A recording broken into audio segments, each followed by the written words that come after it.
that we need to consider worldview as we focus on the biblical writings, that we approach these writings and our whole lives out of particular worldviews. We'll get more into that today. And then last time I suggested that the Bible begins with the covenant at Mount Sinai, and that the book of Exodus is largely structured around the reception of that covenant. That the original document from the biblical point of view, there are many other possibilities that theologians argue about, but from the biblical internal record is that the first writing of anything takes place in relation to the covenant at Mount Sinai. Which brings me to the question, why is there a covenant? Why is this the first piece? What was going on? And then culturally, coming to the idea that every people in those times was regulated by some kind of social structure that often involved covenant mandates. This would be a way for God, who had been largely forgotten by the human race, to re-engage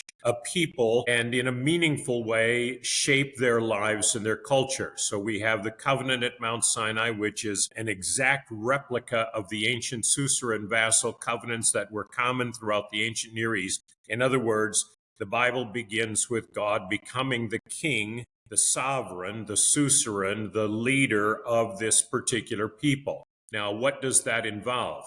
Well, that's Exodus 20 through 24. Going backwards, the story of that taking shape, the covenant begins with that brief statement, I'm the one who brought you out of Egypt, out of the house of slavery. And so that's explained in chapters 1 through 19, in which Yahweh battles with Pharaoh over the right for the destiny of these people. And then the third section, chapters 25 through 40, explain how God moved in and became resident with the community of Israel in the building we have come to call the tabernacle. So that's the place we've been to in the book of Exodus.